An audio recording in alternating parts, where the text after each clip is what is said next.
Welcome everyone. How we doing?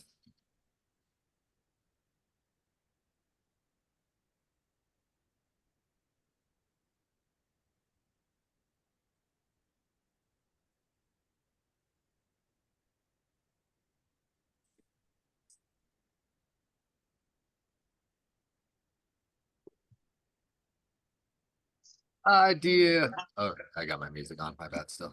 Um, do you have to watch the other ones? No, but because it's putting together, all of the previous lectures that we've done, it would be helpful to have watched them. But if you haven't, then you're going to basically get the crash course on everything without deep explanation of any of it tonight.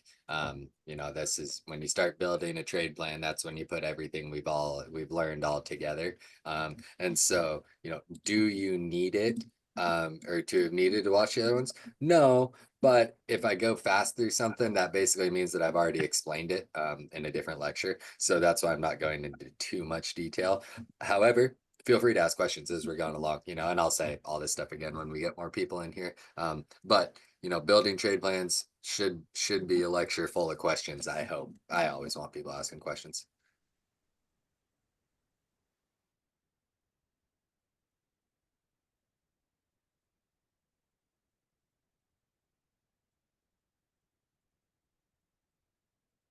Trying to figure out when that we got a BOJ decision tonight.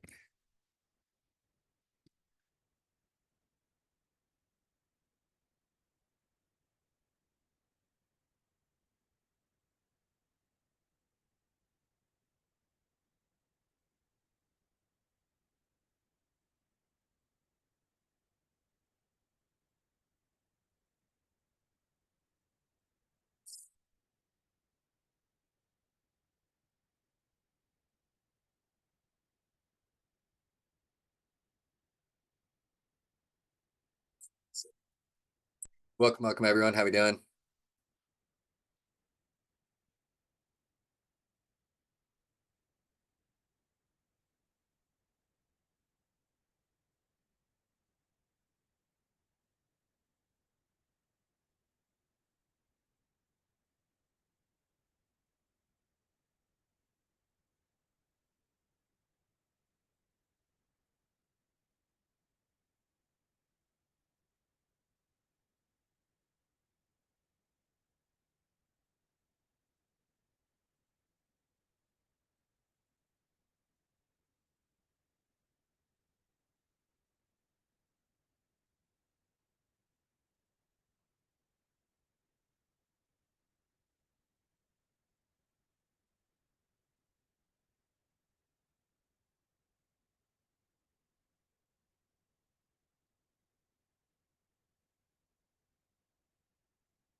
Welcome everybody. How we doing? A few more people rolling in.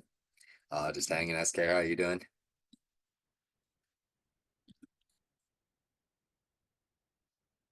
Love to hear it.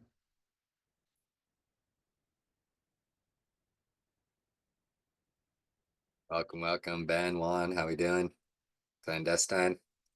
You were gone for like 2 months, bro. Good to have you back.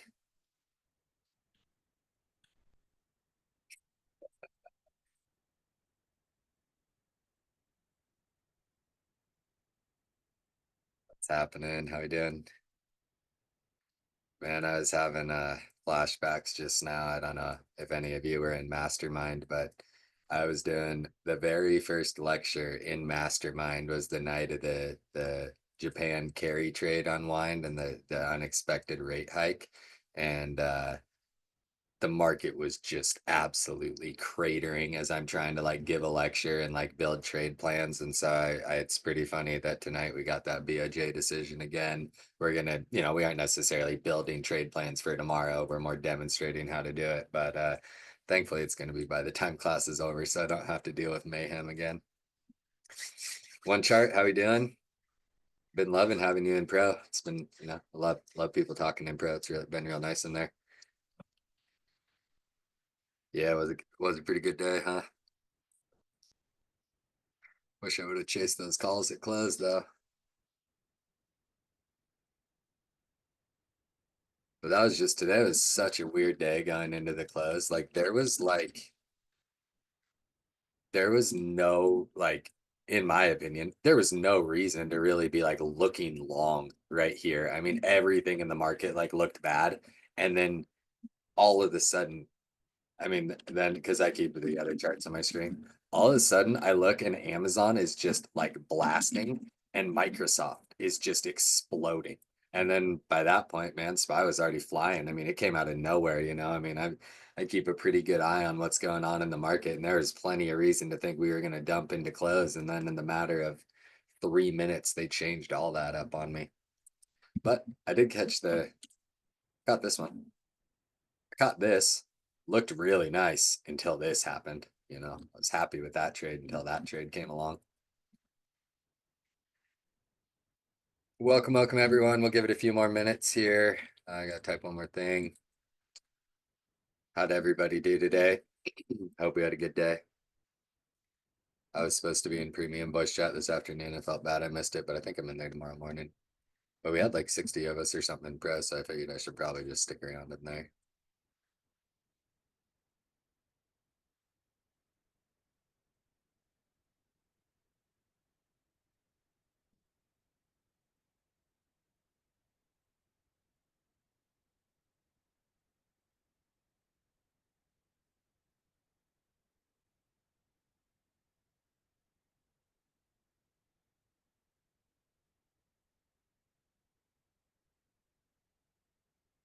Welcome everyone. Hope everyone had a good day. Just gotta send this out real quick. Give it another second. Take a drink of water.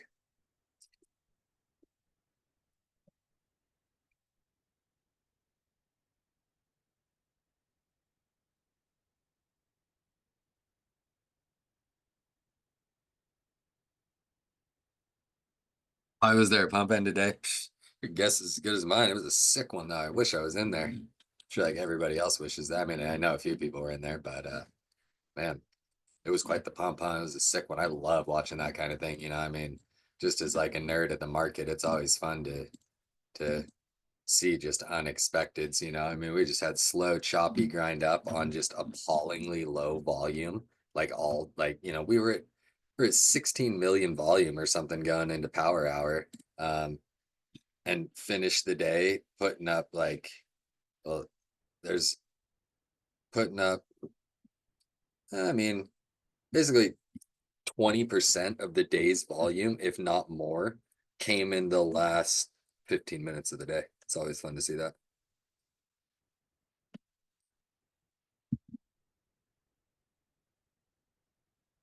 Shanks, how we doing? Yeah, Lambo's just, I mean, it exploded, you know? And then like, I mean, you know, there were some things popping. You know, Google started to get that buyback. That obviously helped, you know. Still never figured out what this was. I mean, why Google knifes 2% in the middle of the day on no news? I guess I haven't looked to see if anything else. I was saying that there's probably going to be a lawsuit. But yeah, nothing. Yeah, I don't know. I mean, that was insane, you know. But then yeah, I mean, Mario just decided to rip. I didn't even kind of look around that good. I mean, and like, I mean, this crazy thing was, well, it was interesting today to watch the different sectors of SPY. We started the day with about five or six, we started the day with, I don't know, five or six, maybe more of the sectors of SPY in the red. And all sectors finished in the green by the end of the day. So, I mean, that was just, you know, this was for anybody who's ever listened, and we'll get into trade plans here in just a second. For anybody who's ever heard, you know, me or Tilio, I know Toasty's talked about it. I think 1K's talked about it. RSP, equal weight on the S&P. You want buying. If you want a rally to continue, you want buying here, you know. That's saying that, you know, like yesterday, you can see red candle on RSP. You have like that means that there was very limited buying, and we saw it yesterday. You know, there was big buying going into tech. Obviously tech was leading the rally yesterday. The rest of the market wasn't doing a whole lot. Well, on a day like today, when you see something on RSP where sells off early, kind of, you know, goes red and then continues to just buy the rest of the day, that's what you want to see for some expansion into the market for a continued rally to the upside. Obviously, you can't just say this based on one day or anything like that. And then another one that both me and Telio talk about all the time, and he even mentioned in his video, ADD, Advanced Decline Line. It tells you how many stocks are going up and how many stocks are going down. So yesterday, and he mentioned this in his video, super telltale sign that most of the market was not participating in the rally was the fact that ADD was clobbered all day. That's basically telling us that, you know, most about 3,000, let's see, 3,000 minus 26, 1,600 of the 2,600 stocks that this thing tracks were declining yesterday. So bad day in the market. Today, kind of different situation. Gap up on it, then buying all day. It's important to note crossing the zero line right here. If anybody's never, I did a lecture on market internals. I should probably do one again at some point, but doesn't matter. But zero is where now you have more stocks going up than going down. So when you see something like this on ADD all day, we knew that there was buying going market wide, but it was still that ripper at the end of the day. That was just a sick one. Fun to watch. I absolutely loved it. I love watching that kind of thing. Yeah, I know. I know. But then have you seen all of that? Because like that's not true. Him saying that. Even the banker people that he said that to at that, I was watching it. I was watching it live. Even they like shook their heads like, what? Because that's just not true. But it was funny that, Bank of America, it had already started it had started this consolidation. And then, then you did ultimately get a little bit of a sell on the back of it, still finished the day up 1%. So most people just said, okay, that's just one of those random things that he says that doesn't matter. And then same as JPM, one beyond the fact that's just completely false with JP Morgan. JPM finished nice and strong again, up 1% on the day. So it was pretty hilarious. One of those just fake things that he said. And then again, as we've been talking forever, XLF leading the market. We were on this bounce here last week, and so continuing to do it. Okay, so with that, enough yakking. Welcome everybody. Really happy to have you here. Dirty River. Tonight we are doing building a trade plan. And so this is class number 8, 9, something like that in our series. And tonight is the night where we kind of start to put it all together. We've done support, resistance, trends, EMA combos that I like, high time frame analysis, contract selection. We've touched a little bit on price action. I actually think we're going to do one more of those next week. People loved that lecture. And I love people wanting to actually look at the charts and don't trade on feelings and don't do that nonsense. Trade what the chart tells us. And so tonight is the night where we're going to really put it all together. We're going to discuss how we could take trades off of everything that we've learned. And so I've done trade plan lectures, a few times over the years. I don't do a lot of them. One thing that I've learned is a lot of people don't really build trade plans before they take trades, and as all of I'm a big believer in knowing your entry. That's the most important part of any trade. Know your entry, know your stop out, know your take profits, and know them in that order. Because if you don't know the risk that you're putting on the trade before you enter that trade, then you're already setting yourself up for failure. There's a guy he wrote, I don't know, they call it, I'm forgetting his name right now, they call it the Bible of technical analysis. And I think technical analysis is absolutely crucial. Of course, there are investors out there that do, they focus mostly on fundamentals, but those aren't, your average investors. Not everybody can have the mindset like your Warren Buffetts or people like that. And so what the guy who wrote the Bible of technical analysis, I'm forgetting his name, said is, you can be a strictly fundamental investor, but you're going to make less money and you're going to have a much harder time than somebody who includes technical analysis. And so tonight I'm showing you what I look for in technical analysis to plan all of my different trades. We're going to touch obviously on scalping today. We're going to touch on some day trading and some swing trading as well. I like to, each one of those trades has a different plan. A scalp, maybe you want to see little to no red on it. A swing trade, you know, if you're letting the trade work, if you're really planning the trade, then you are oftentimes going to have to see a little bit of red or really let that trade breathe a little bit. So you have to plan those trades a little bit different. So as I said, you know, I've done these lectures a few times. I've tried to do all different kinds of things of just, you know, go back to random days and talk about how we trade it. And what I've learned over time, and you know, I'm gonna, you know, if in oh, nice. You've been reading that book. I see that. Yeah, it's a good one. It's unique. He's a genius. And so tonight, what we're gonna do is we're basically gonna do, and I was kind of mentioning this before more people joined, basically the crash course of everything we went through. And so, you know, like I said, we've done support, resistance, trends, EMAs, blah, blah, blah. We're gonna use all of the things that we've learned, all of the things that I like to trade around. You know, chart some things, get our levels, get our trends, figure out where our SMAs are, figure out how we can trade, and we're gonna chart everything. And then we're just gonna use SPY, easy one to use. I mean, we could use Apple, whatever. If people don't want to do SPY, feel free to mention something else and we'll use it. But we're gonna go from blank chart to then basically pretending today hasn't happened.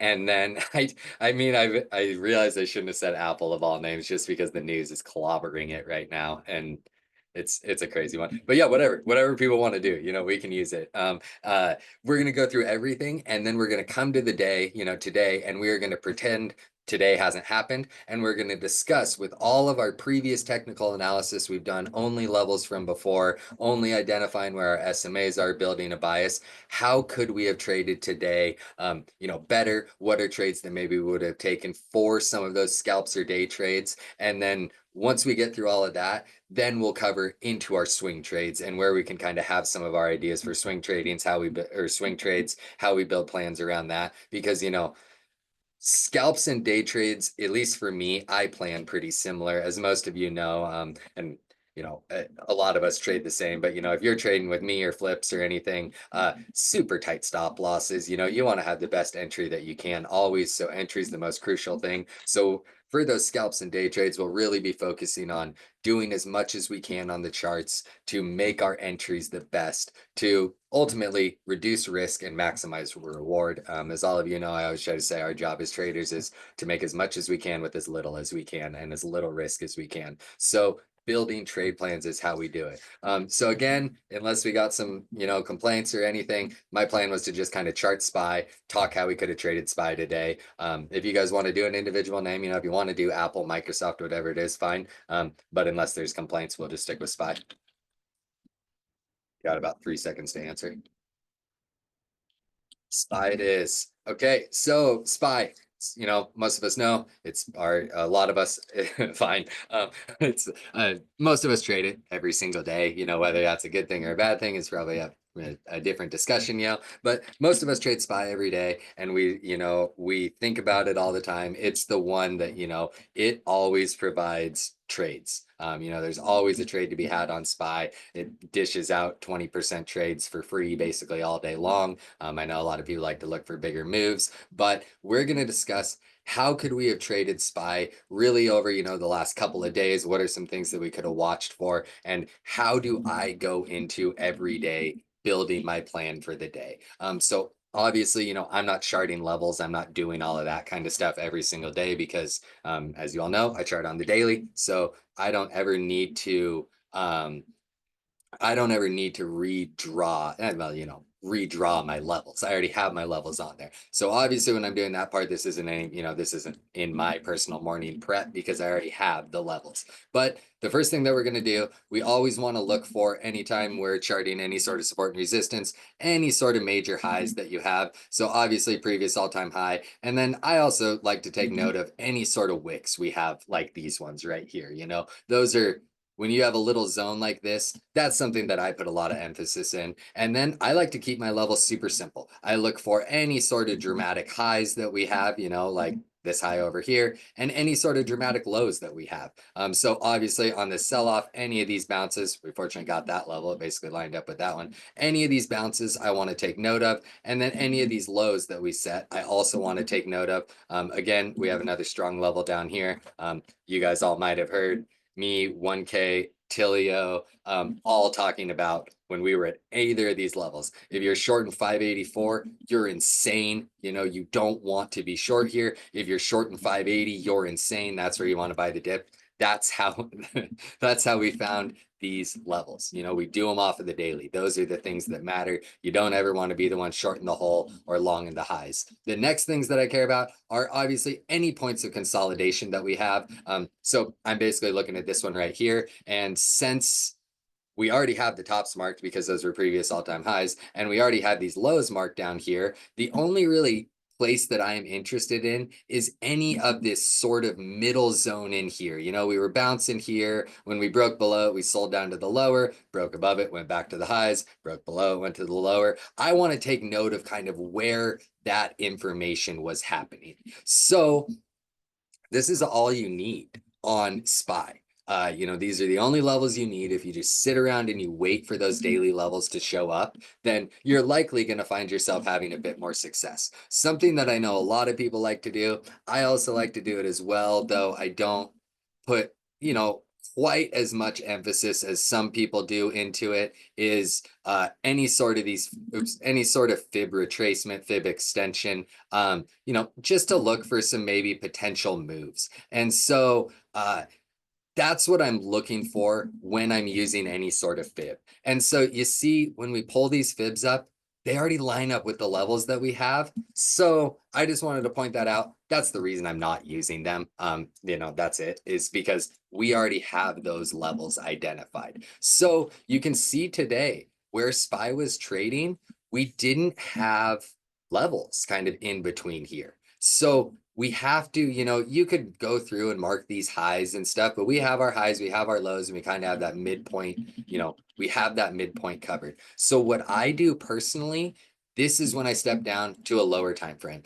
Obviously, 4-hour chart is going to be where I'm looking. And so when we're coming into today, I want to look at this, you know, area that we had back when we were trading around these all-time highs, that consolidation after the election, or the you know, after election night. So pretty obvious, you can see where the market worried about things, you know, and this is just the 4-hour chart. This level did things. You don't have to know much about support and resistance to see that. Again, when we were on the upside of it, they were having a hard time getting us below there. So we have at this point all of the levels, the major levels that we need. And in my opinion, all the major levels we need to identify. Could you put a couple more on here? You know, your 60790s obviously took a big rejection there, kind of took them over here.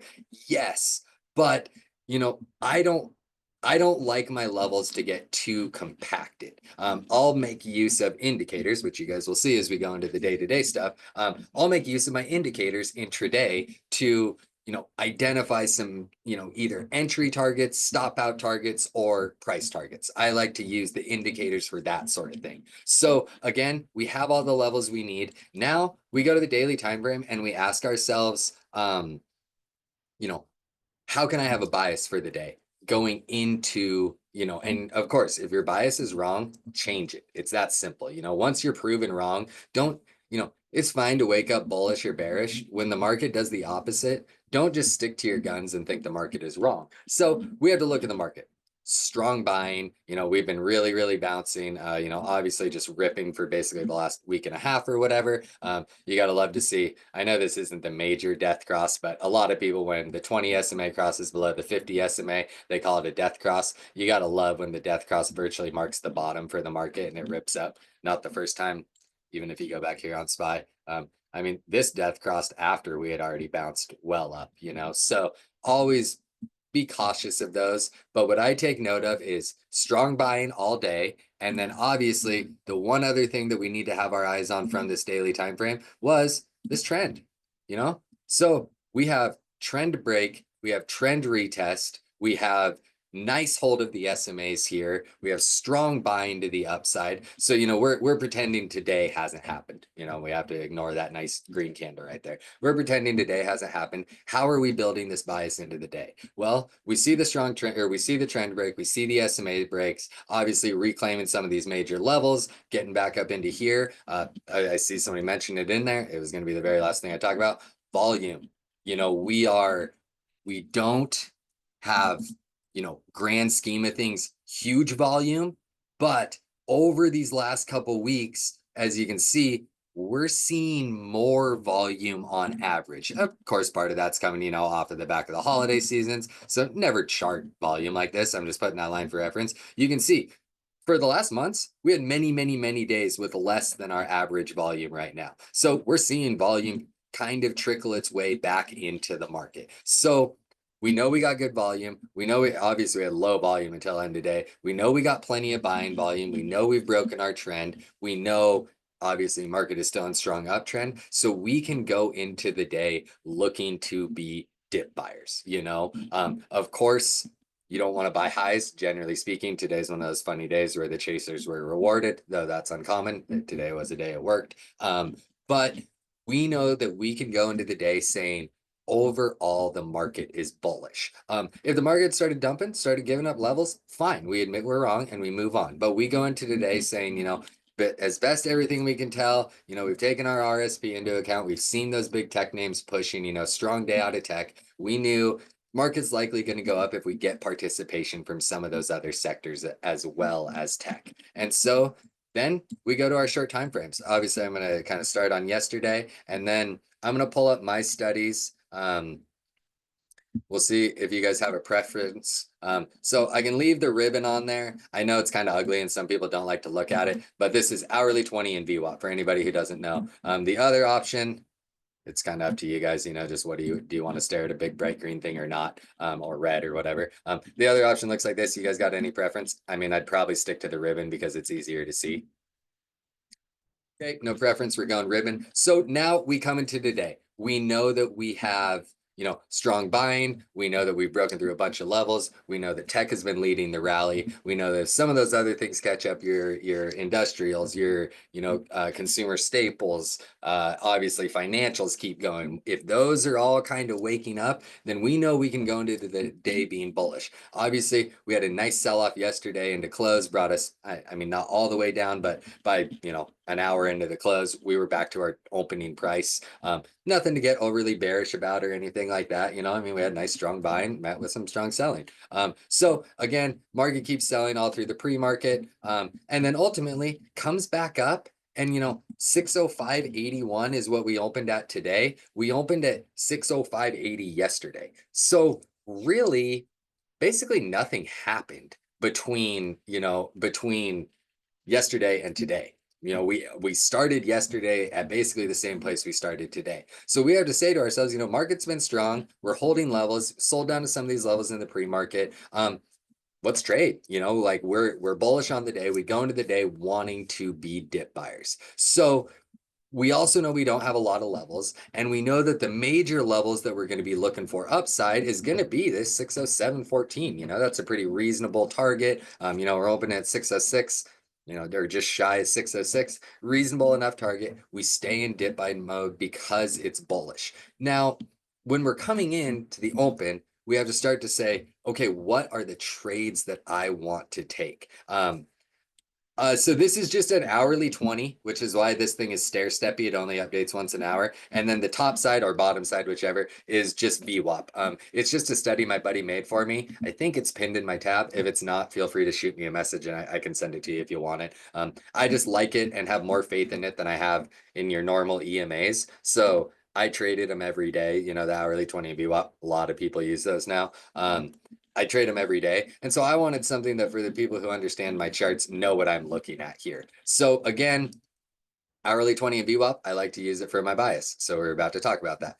VWAP above hourly 20, very, very easy to be a dip buyer on the days. If the VWAP is above the hourly 20 and we're trading above both of them, you should be in dip buy mode. You can obviously short some bounces if you want, but what I did and what I thought going into today was I wanted to be I wanted to be in dip buy mode, but I wasn't going to chase up to these highs. Could you have bought this first wick under here? Absolutely. But one of the very first trades that we took in voice chat today was actually this short around here with the pullback to the hourly 20 in VWAP. It was just for a scalp, nothing more. And so how did I plan this trade and what is something that I would look at? I think we took this in voice chat. Maybe I didn't mention this one. I don't remember. But how did I plan this trade? I see buying. And I'm watching this wick. This is that data wick from this morning. We had a jobs or unemployment report. Data wick, as well as, I mean, not quite pre-market high, but pretty much pre-market high. So I was watching the buying, saying to myself, if we have any sort of stuttering here, I want to enter a trade for a scalp short down to VWAP and hourly 20. So while I'm watching the buying, I've now started on my trade plan. And the first part I've identified is my target. While it's the least important part, you want to identify it. I now know my entry, and I know this before we come to it. That's the really important part about trade plans is you need to have the plan before the trade comes and let the trade come to you. So my plan is short under this wick, under this pre-market high, knowing that my risk is small. And what do I mean by my risk is small? It's to me the most important part of trading that a lot of people don't ever even consider. My risk on this trade is a push over here, a push over this wick. So I have already said to myself, I have 20 cents of risk on this trade. That is it. 20 cents of upside. I understand option Greeks. You know, we covered option Greeks in here. So the option Greeks tell us I'm losing 1/5 of a delta. Delta is 25 bucks, 30 bucks. So you have $5 per contract risk on this trade right here if you end up getting stopped out. So now we know our entry. Now we know our stop out. So now we know our risk. So when this comes up and presents itself and we see the faltering and we see the faltering, we take our entry when that faltering is still occurring. You don't want to be the person chasing these upside candles. As I was teaching one of that last price action lecture, wicks on the upside, not what bulls want to see. You know, wick, like when you're having strong buying and all of a sudden you start having big wicks on the upside, that is not what a bull wants to see. So we know we can look for the short here strictly as a scalp. So if you like scalp trading, this is how you plan all scalps. You can't just dive in when you think a candle is, dropping or ripping or anything like that. You need to know the plan and the target. So we know our entry, we know our stop is, we'll say 30 cents, 25 cents overhead, and we know that our target is 80 cents under us. So you'll frequently hear people talk about risk reward. This is how you identify it. You're risking, we're going to say 25 cents for 75 cents in your direction. So you have one risk, three potential reward. Very, very great trade, high probability trade. If it works out, awesome. If it doesn't work out, your risk is small. Well, maybe you aren't into scalping, and that's great. Scalping is real scalping, catching a couple volatile candles, 2 or 3 bars, that's it. Very difficult. The most advanced trading that you can do in the market, no questions asked, is those high volatile short-term scalps. It's hard. You have to have a grasp of the market to make it work. Next, day trades. That's what we're going to cover next. So this is how I would have planned our scalp level. And this is everything that I would have planned. The next thing is day trades, which is what most people want to do. A lot of people don't get to sit at the computer all day. They want to kind of be able to take an entry, maybe set some stops, set some profit targets, and move on. So maybe you aren't looking for the scalp. You're looking for more of a day trade. So that's when your bias comes into play. And this next trade that we're going to discuss, and I'm just putting this level on here, it's basically pre-market high. It's basically that wick high. That's how we identify levels. When we don't have more in here, we look where there was some dramatic reaction on the chart. So obviously we broke down below here. We had the wick here. Of course, it's all on low volume in the pre-market, but there's still great info there. Well, now we got all of our information from the daily chart. We know big picture, you need to be in dip buy mode. Short scalp, fine. You're still looking to buy the dip. So that's what we start to look for next. And we can plan this trade in the pre-market. We can say if we bounce up, I am going to, and this is how I would, again, this is how I plan trades. I'm going to buy the dip to this hourly 20 in VWAP. That is part of my plan. If we bounce up and we pull back, my entry is going to be the hourly 20 in VWAP for a long trade. And so now we've identified our entry. Our stop, very, very simple. Close at a new low of day. Because this is a day trade, you saw in the scalp 20, 30 cents of risk. That's how you have to treat scalps, right or wrong, instantly. That's how the best scalp works. We're even going to touch on one that I took later in the day that was horrible. It took an hour and 20 minutes or something. Terrible scalp. Turned into an accidental day trade. Worked, but you never want that. A scalp, you want instant gratification. Day trade, it's fine if it takes a little while to work, but it's rough when it's not your plan. So I'm looking for, and I know this back here. When we're breaking over this, I'm saying, okay, I'm in dip buy mode. Daily charts look bullish. SMA is pointed in the right direction, reclaiming a whole bunch of levels, bunch of support below us at this point. I am in dip buy mode. And so coming into the day, I'm going to have two places that I want to buy the dip, 605.14 and VWAP and hourly 20. That's where I am interested in being a dip buyer on SPY today. So we get the push up, we get the pull back. We've identified our entry. It's a dip down here. We've identified our stop. It is anywhere down here. Any closes of candles at new lows of day, or, maybe just above low of day, any closes down here, and the market's likely reversing. That's what price action tells us. It is breaking down. So you don't just hold the breakdown. God, I forgot how SPY moved today. So again, all of our daily levels, we buy the dip right here. This is where we are dip buyers. We've identified our stop. We've identified our entry. Now we look for our profit targets. Profit targets, the least important part of a trade plan. Minimizing risk, that is step number one, and that comes from entry and stop out. So our targets are, and I always like to, of course it's fun to like give out levels and say, hey, this is the exact target, and then it hits it and it rejects. You're always better off thinking of levels as a little bit of a zone. So this was the previous high day, 606.30. This is that wick, as well as kind of the breakdown point in the pre-market, 606.38. So, they're 10 cents apart or whatever it is, give it 15, 10 cents apart. This is your first target. This area is your first target. And we're identifying that from price action on the chart, not feelings, none of that. We're using levels to trade to that the market has provided us. So we buy the dip, like I said, anywhere down here. Stops are below these wicks. We know that, so market never stops us out. First target is this wick. You can see, obviously, today was a wild one in the market, but here's our wick. Here's where the market did slow down. So this is profit target one for our day trade. That's it. No questions asked. That is profit target one. Anywhere in this little zone right here is where we want to trim the first contract. So we've taken our entry, we've taken our entry, we have taken our stop out is now out of the way. So this is where the trade plan begins to. So I see a question. Sorry, I was just reading it.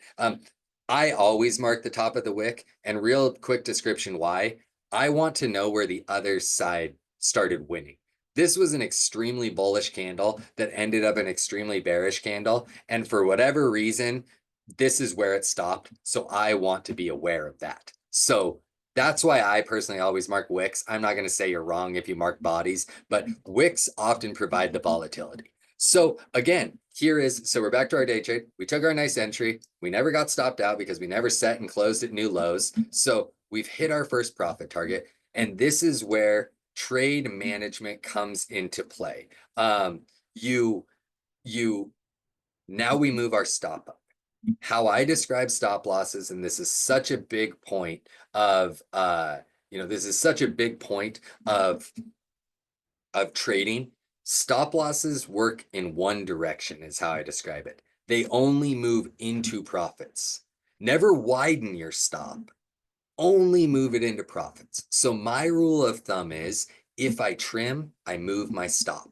So on a day trade like this, we have trimmed, we entered basically this hourly 20.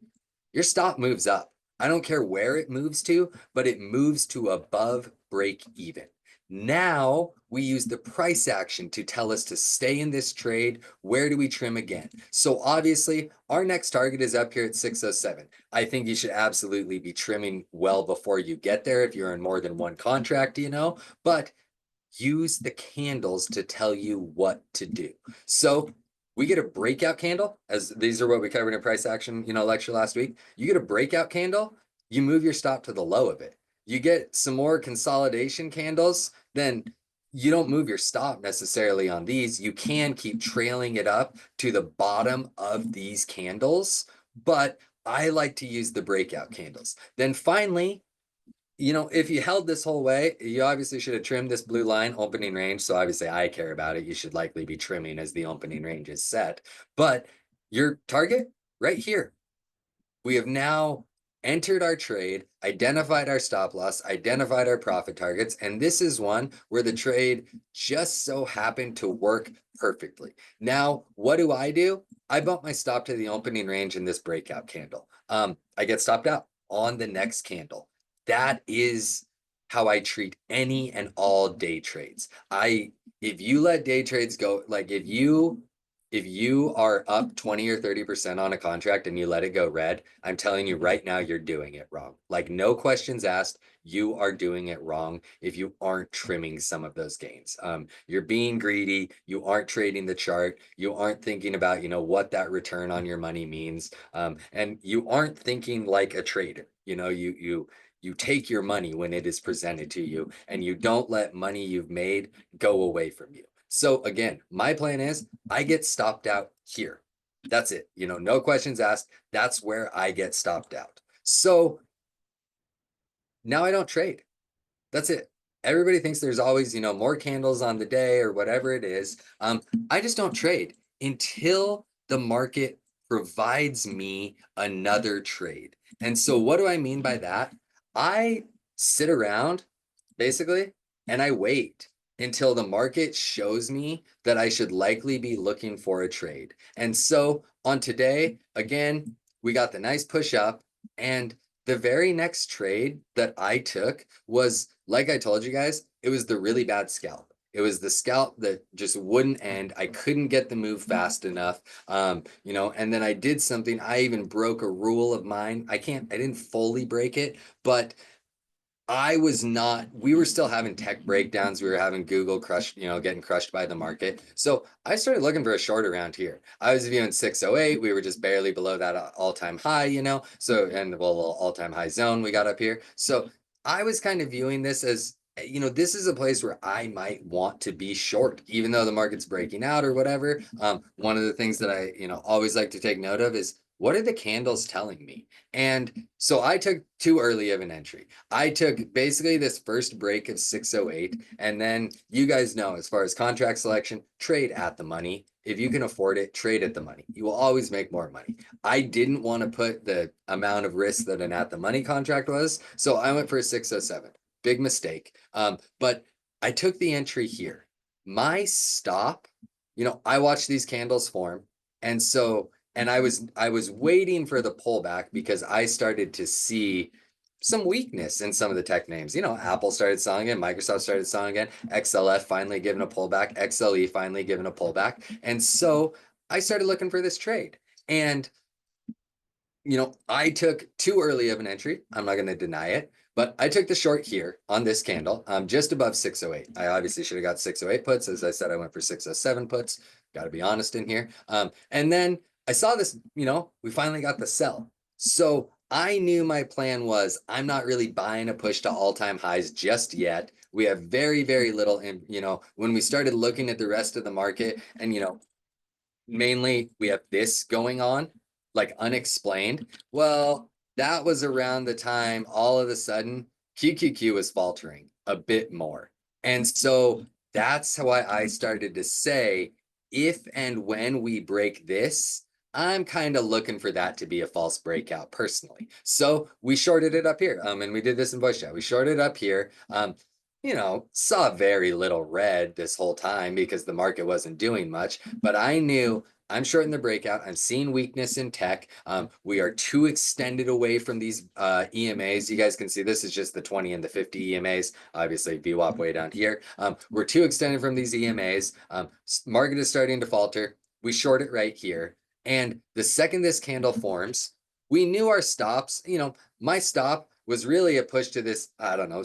We were shorting around here. It was really going to be a push up to like 608.63. If that happened, it's like 40 cents a risk, something like that. And then first target for me was really going to be back down here to this 20, a little break below this previous high. So we get short up here. We're risking, I don't know, I can't, I unfortunately don't remember exactly where we entered, but we'll call it 40 cents, 30 cents. And then I'm targeting about 50, 60 cents below me. And then ultimate target down here is just about $1 below us. So perfectly fine with the risk. So we take the entry here. And I had told him on the way up, I'm looking to be short on one of these next pops. So another thing we noticed was seller volume zeroed out.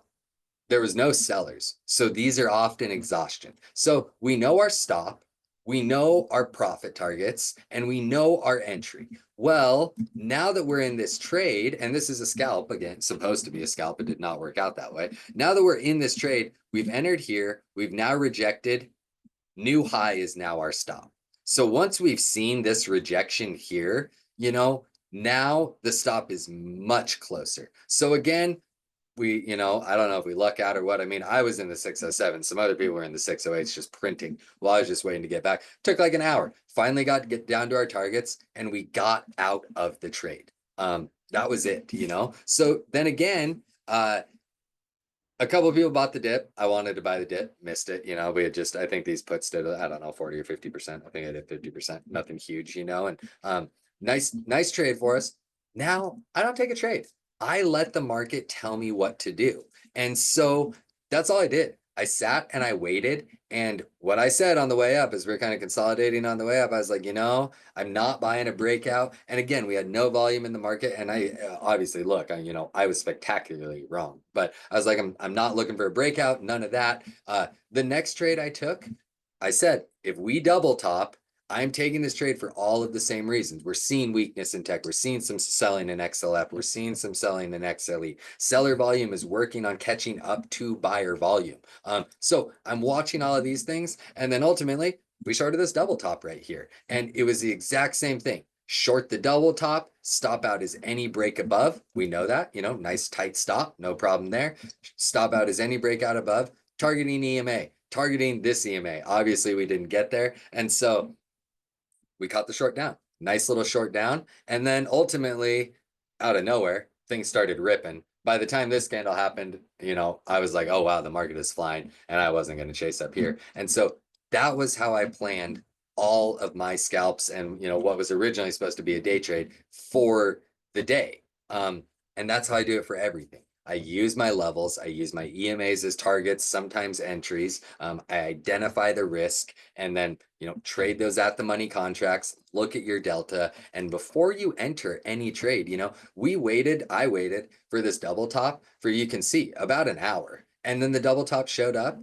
I had all the time in the world to decide what contract am I taking? How much will it cost when I get there? How much, if we do get the breakout, am I going to lose? How much, if we sell down, am I going to make? And I had an hour to figure all of that out. Was there some scalp opportunities in here? Of course, but this was the one that gave enough confluence for it to work. So that's how I trade. That's how I build all trade plans for scalps and day trades every single day. And it is funny, you can see that, on a bullish day, one long trade and two short trades were the main trades for me because they were the ones that lined up the best for how I like to trade. That's it, and I did take, actually, I should talk about that one too. I took one more scalp in here. Oh, I took this, I think, let's see, somewhere, one of these two right here. I think it might have even been this one. On this break back below this level, I think I shorted this bounce back up, thinking we were going to push down to, back through that opening range in VWAP. So I think I shorted this one and I got stopped out. Because I know I got stopped out being short one time today.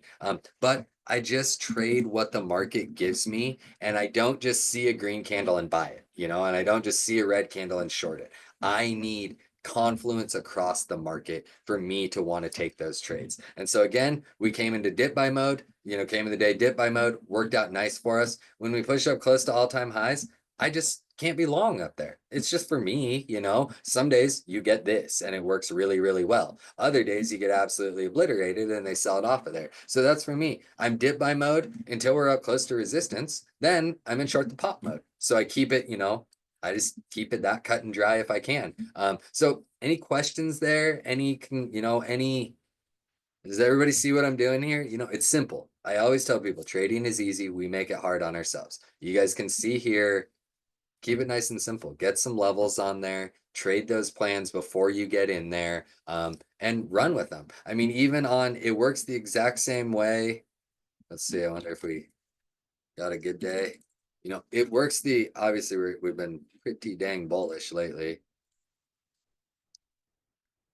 It works the exact same way on short days. If we go out, we'll look at the daily time frames again. We're downtrending, like we were downtrending here for a couple of few weeks. So it can work the exact same. I didn't get enough levels in here, but it can work the exact same way. We'll just go back to where the selling started. On the downside, where you can say, oh, we've been consolidating at highs. We're bouncing back to trends. I need even a few more days. Consolidating at highs, bouncing back to trends, setting lower highs in the market. So we can say to ourselves, hey, I'm actually kind of looking to, short some pops. So maybe that's what we do. We can see this day before was bullish, pushed us up into the trend, broke below supports, gapping down, VWAP's flipping hourly 20 or, flipping below the hourly 20. So now we instantly are saying, okay, I'm in short the pop mode. So we do the exact same thing. We pop back up there, we short. We know this going into the day. I'm shorting a pop to that, 50 EMA, stops over 605.14. No big deal. 25 cents a risk, 30 cents a risk, whatever it is. And I'm targeting some of these lows. We can know that back here. We know that back here. We know that before the market opens. So we short the pops. Again, we sell down, kind of 3-push wedge. Nice one right there. Push back up. We are in short the pop mode. So when we bounce to resistance, bounce to the 50 EMA, we can watch this whole rip upside and wait for the short right here. It makes no sense to buy calls here because, you got resistance. You got hourly 20 right there. So you short the pop there. And we watched this whole thing. I mean, maybe you caught the bounce. Great if you did. But we watched this whole thing go up. And as all of this is going on, we're saying if we get up to that level and that hourly 20, I am short. I get a short there, stop 20 cents overhead, trade that at the money 605 contract, target, down to here, target down to the EMAs and trade it. Trade the chart. Don't trade your feelings. Don't trade any of that. Plan all of this before you get there. And you will find so much more success. You get to identify risk, you get to identify reward. Everybody see that. Any questions? Oh, whoops, I need to scroll down.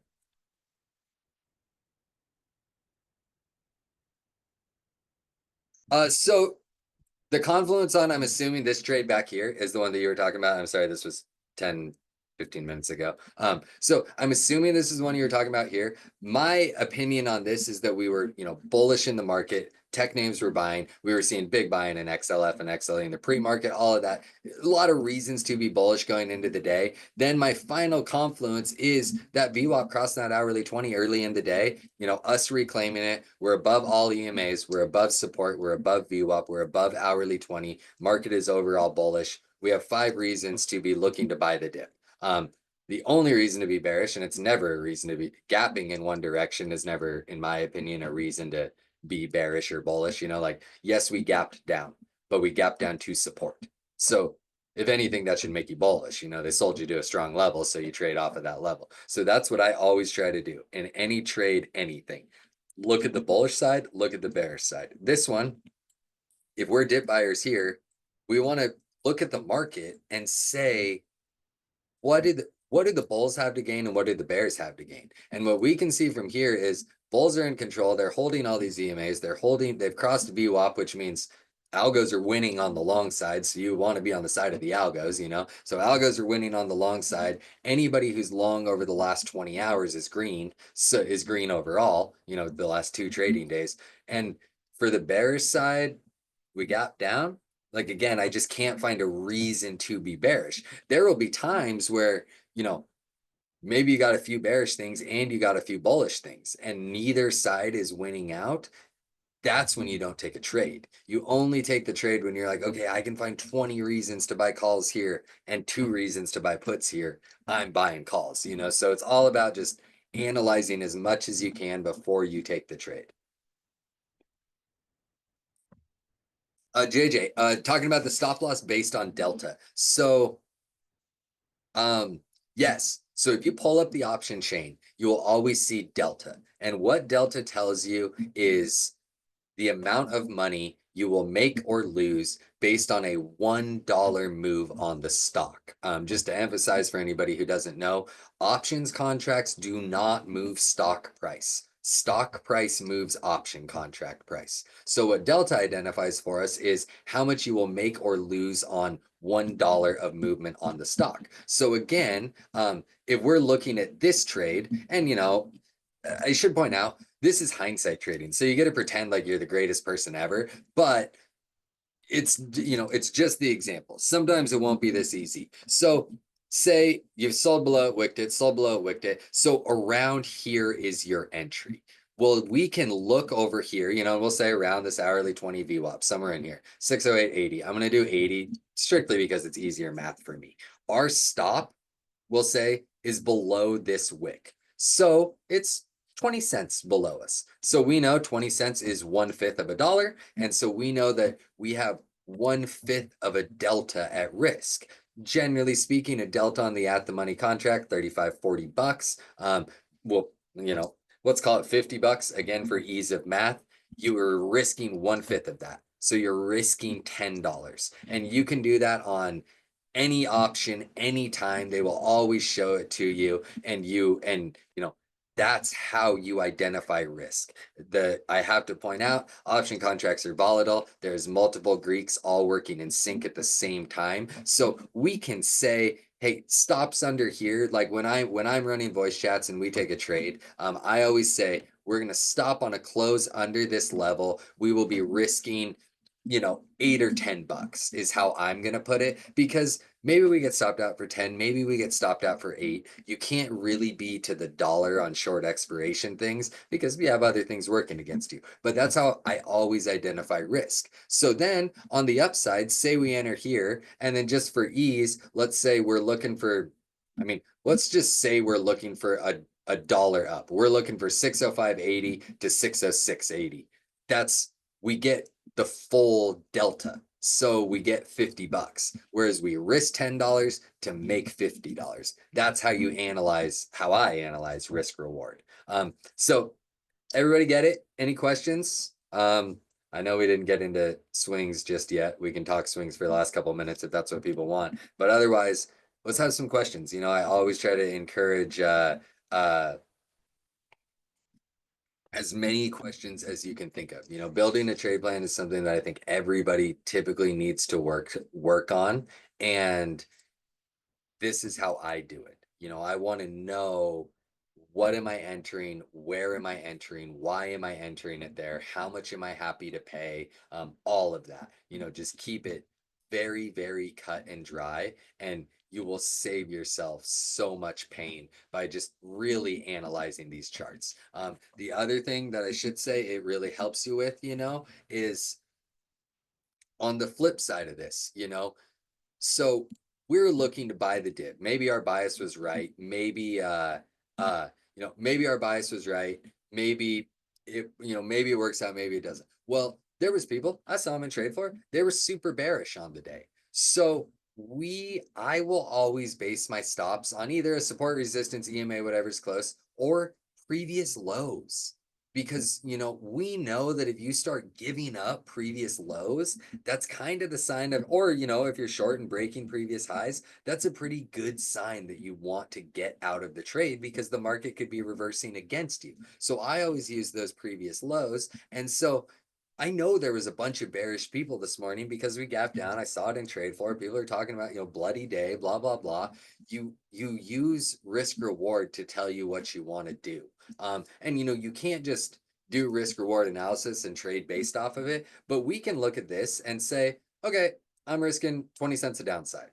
Well, if somebody shorts here, their stop is a break of new highs. This is shorting the lows. This is shorting the bottom. It's what you don't want to do. It's why breakout chasers or breakdown chasers lose so much money generally. So down here, if you short where we longed, your stop is 60 cents above you, give or take, 50 to 60 cents above you. And you're targeting this previous low. So you're risking 60 cents to make 20 cents a downside. You'll never be profitable trading like that. And so always look at the risk reward and say, okay, what side stands to make more money here? And if the reward's just not there for you, then just don't take the trade. So it will really help you quit buying calls at resistance and buying puts at support, because you don't want to do that. You want to short bounces and you want to long dips. That's the safest way to trade and the less risky way to trade. Go through my process for the Mars short today. Yeah. Is that Shy Guy? So again, this was kind of, a little bit of a little bit of personal bias, a little bit of calling the bluff on people. Everybody wants Trump to talk crypto, and there's no way he's gonna there's no way he's gonna go to the specific economic symposium that he was speaking at. Well, he wasn't even there. It was a call in and talk crypto. So, sell the news was obviously on my mind. We didn't have a lot of levels around here. What I saw was break back below the opening range, bounce and retest the opening range. I look at this as, okay, I'm short here. I'm stopped out on a break above, and I'm looking for quick volatile flush under 20. Part of this was just an option contract play. I wanted to go revisit that VWAP. That's what I was looking for, knowing that my risk was tiny, 10 cents, something like that. And this was a trade that I didn't fully mention it in there because, it had the chance of getting blown out. The risk was higher because there was news going on. I was looking for the in the money shift to 20. And so I shorted somewhere up here. Again, can't tell you exactly where. Weren't breaking above this high, weren't breaking above opening range, shorted here somewhere with a relatively tight stop, targeting the 20 in the VWAP. So again, got the nice little move, and then ultimately my runner got stopped out when it broke back above 20. But again, just nice cut and dry trade, all technical, not looking for a reversal. This was scalp. So what I saw was breakout, heavy selling because Trump was not saying what people wanted to say, break below, and then a bounce. And so I viewed this as a bounce to short. And I was looking for that bounce to short because, I won't short the bottom of a candle like this. I won't short the bottom of a candle like this. Here's an example of a time where it worked. Oftentimes, think if you shorted the bottom of this candle, you were super happy for like 15 seconds and then you were super sad. So all I did, short the highs, look for the in the money shift at that 20 to the VWAP. I took, I don't remember. Did I say how many I had? 5, 4? I didn't have many. Took all but 2 of them off here. Took one more off on this little volatile push down, maybe even on this bounce back up, probably. And then stopped out of the last one right here. Opening range is an indicator. I got it pinned in my tab. Fair warning. So it sets based on the first hour and a half of the day. So it moves for the first hour and a half of the day. So like earlier in the day, the high was here. And then as we broke it, it moved up. And, earlier in the day, the low was here and it moved down as we broke down. So, keep in mind it won't get solid until, the range is actually set. Oh yeah, the B bands were serious on Morrow too. Thoughts on Spy for tomorrow? Hard to say, I mean, but we'll have a really nice line in the sand. I do think here in the next few minutes we're gonna see if that uh I think we're gonna see that Bank of Japan decision, which could cause some volatility. But we got a pretty easy line in the sand previous all-time high, 608.63, that's 609.21. You can be a dip buyer to there as long as we're staying above it with stops below. And then again, we target back down our same levels that we were eyeing today. Um, we break back below here. We look for the move back down to here. It doesn't mean you're bearish. It just means you're trading the market short.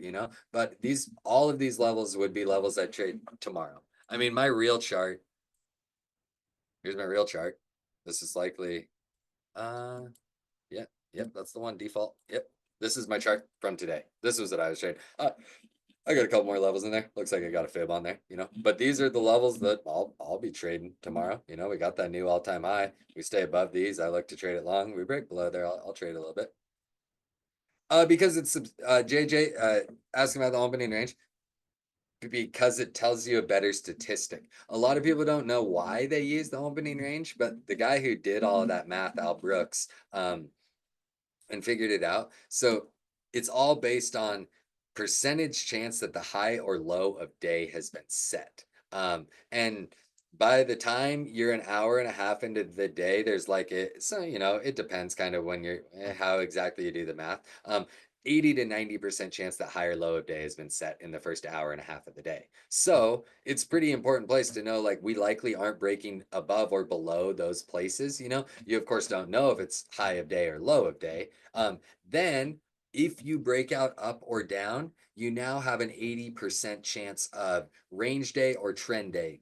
Trend, like when this broke statistically, today, when this broke, statistically speaking, we're now looking at an 80% chance that we see either a bullish trend or a bullish range day. So we use those statistics. The 15 to 30 minute, it's not bad, but it's not enough time, in my opinion. One thing that I've been recommending to a lot of people, and this one is kind of depends how you look at it. I guess maybe this is what you're thinking on that 15 and 30 minute. Something that I like to recommend to people, pull up the hourly chart. And if you have trouble identifying ranges or anything like that, then slap your candle around that first hourly candle of the day. And so if we did that today, here it is, and again, you aren't looking for higher or low of day necessarily, but you're looking for the early range. And as long as we're trading with inside of that first hourly candle of the day, you're likely looking at range trading. Obviously, we broke right out of that. We also broke out of the opening range. So God, I think I shorted this bounce, and that's the one I got blown out on because I remember looking back at it and being like, you didn't buy the triple bottom on the opening range. That was dumb. But using that first hourly candle of the day can be helpful, which technically speaking is 30 minutes of trading. So it is the 30 minutes, the first 30 minutes of the New York trading session. So it's kind of in there, but use that hourly candle and then use that first hour and a half of the day. It's the one that I like the most. It just works really, really well. Any thoughts on nuclear power? No. I mean, I hate what's his name? Sam Altman. This Aklo dude. Isn't that Sam Altman? I hate that guy. But wow, they got love today. I forgot people were talking about that. I mean, not something to bet against. I hope we go that way. At least it's real, unlike clean coal. I do have a script for TradingView. Nope, no scripts for TradingView. But yeah, nuclear would be sweet. I mean, it's something that I'm long-term bullish on, but don't have a position or anything.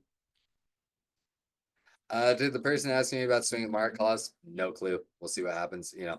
No way to know until the market opens. I mean, if you're up nice and you see nice profits, you can always trim away. SMR? I don't remember that one. Oh, new scale. Yep. Yep. I mean, looking good. Don't like the entry so much here. That close to those highs.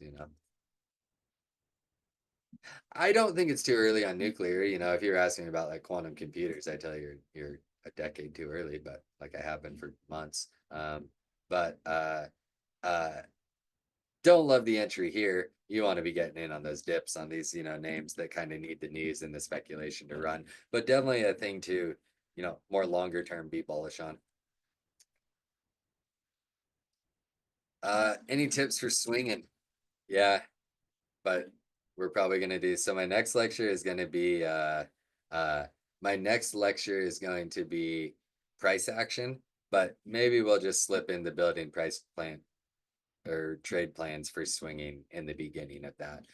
Because it's a pretty similar thing, we're just doing it on the longer time frames. The best advice I can give you for swing trading is don't swing just because you're red, and uh uh don't swing trade based off short time frames. If somebody's giving you swing trades based off the 5 or 15 minute, just don't listen to them. I mean, honestly, in my opinion, the hourly is even too short to be really planning swing trades on. So the main difference between, planning your scalps and day trades is time frame. I mean, I'm gonna do the exact same thing, whether it's intraday, scalps that I'm looking for, or swing trades. I'm doing the same process on the charts. One of them, swing trades have a slightly wider stop, obviously. And but one of them's done on short time frames, one of them's done on long time frames. Is really the main idea. The important thing to remember is swing trading is a lot riskier.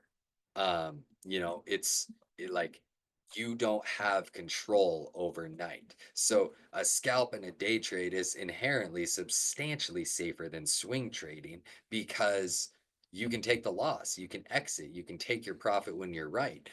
Swing trading, you're at the whim of the market. I mean, like think of like any like poor soul that dove into like a Google swing early in the day today. And then this happens. I mean, of course, it's just bad luck, but you get a $5 flush midday on Google, and obviously nice bounce into the close, but you get that $5 flush on Google. Well, if that happens over the night, all you do is panic. And that's why intraday it's just safer to trade. So with swing trades, yeah, don't be swinging weeklies. I mean, unless it's a total lotto and you know that, but don't swing weeklies. Don't swing your one DTEs.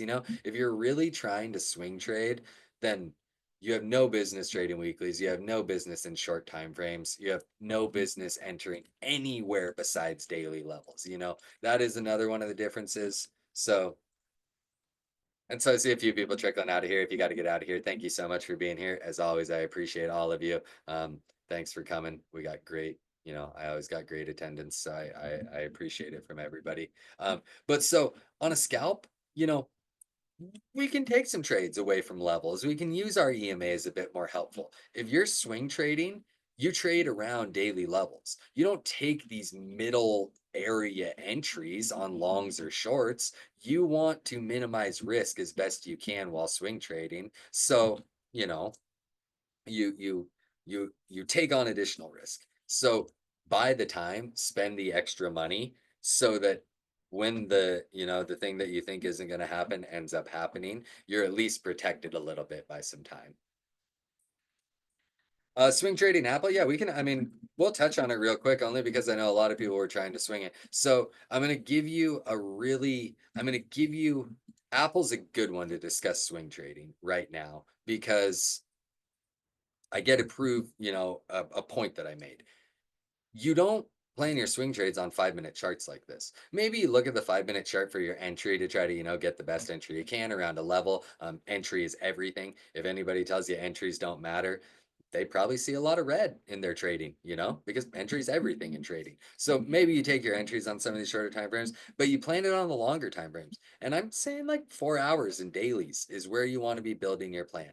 And Apple is a wonderful example of that. So, real quick, we'll look at this. Strong downtrend. No questions asked. Obviously, with some news clapping it, but strong downtrend. Apple's down $40 off highs. That's big. I mean, it's pushing 10% down, or it was pushing 10% down. So maybe you're like, okay, I want to look into a swing trade on this. So you start looking at it and you say to yourself, Apple's selling. Obviously, I want to try short bounces on Apple or something like that. And so, maybe we come into next week and we've had this, or last week, and we've had this little bit of a bounce. And so maybe this is all you're looking at. And I'm just going to do the example because I said it, the hourly. Maybe this is all you're looking at. So, you're looking at the hourly chart and you're saying, oh God, like, wow, Apple took this nice bounce into the close. I'm going to short it. This is the worst entry you could ever have. Like swing, like this is horrible. And so I'm going to give you the demonstration of why this is horrible. So strong downtrend, whatever it is, it's news. So really you shouldn't be chasing the news multiple days later, obviously. Shorts, makes sense on bounces, at trends, at levels, at things like that. You see strong selling on Apple and you say to yourself, oh yeah, I'm gonna short it. Oh, I got my hourly chart up, yep, look at that downtrend on Apple. Well, if you got a brain, you go to the longer time frame. You pull up the long time frame chart, you look at the Apple chart, and you say to yourself, on this chart right here, is there a worse place I could short Apple than 220? Nope. You long it. It was the easiest long in the world. Friday, piece of cake long. Monday, or no, I guess we missed Monday. So Tuesday. Oh no, this would be Monday. This would be Tuesday. So piece of cake long this day, piece of cake long this day. And then, obviously you wouldn't have really wanted to trade it today because now it's in no man's land. Maybe you shorted the break back below 225, but you see, here's our big level. Here's our 220 level. You buy the dip here.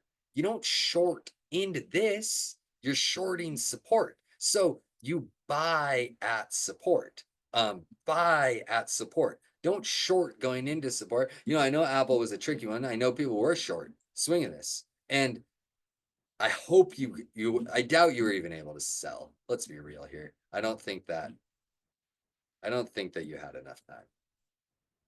I mean, yeah, you didn't. This is the 1 minute candle. So you really didn't even have enough time to sell if you did swing short there. But you can see here, 219.55 to 220 is the easiest long on the Apple chart. And you got no business shorting it down here. If you want to short it, you need the pop to the trend. And that's where you try to short it because you reduce risk. You see right here, if you short 220, where's your stop?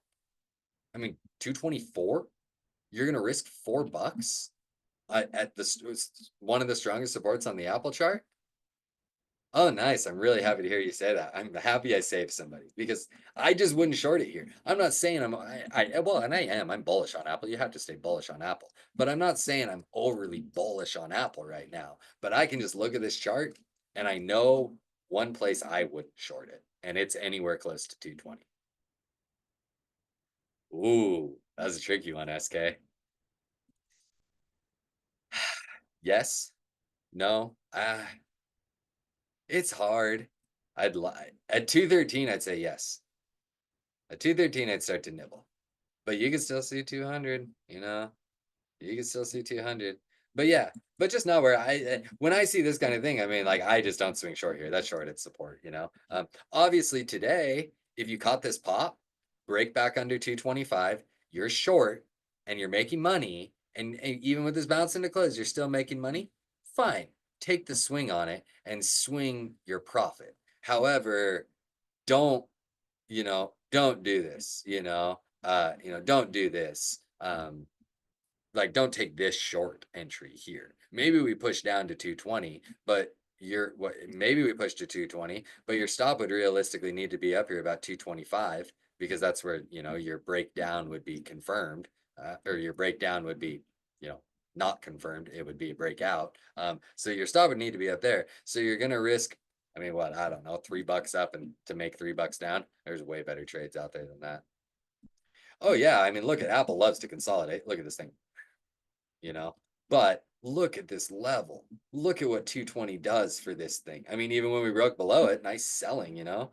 But look at what 220 does for this thing. It was a wall at first. And then when we finally got over it, the market couldn't keep it under that thing to save its life. So, that's what I do. I look at the whole market and I say, I'm not swing short there. Okay. Well, that's going to do it. Thank you so much, everybody. Nice. We had almost 30 of you stick around, 27 of you, 26 of you. Thank you all so much. Ran a little late tonight. We'll be back at them tomorrow, though. I think I'm in Premium VC in the morning, and then Pro VC afternoon. So I hope everybody enjoyed the trade planning lecture. Show you what I do with my trade plans every single day. Yep. Thank you so much, everyone. Really appreciate it. As always, if you got any questions, shoot me a DM. If you like the lecture, let MMA and Tillia know. And we'll catch you all tomorrow. Thank you so much. Have a good one.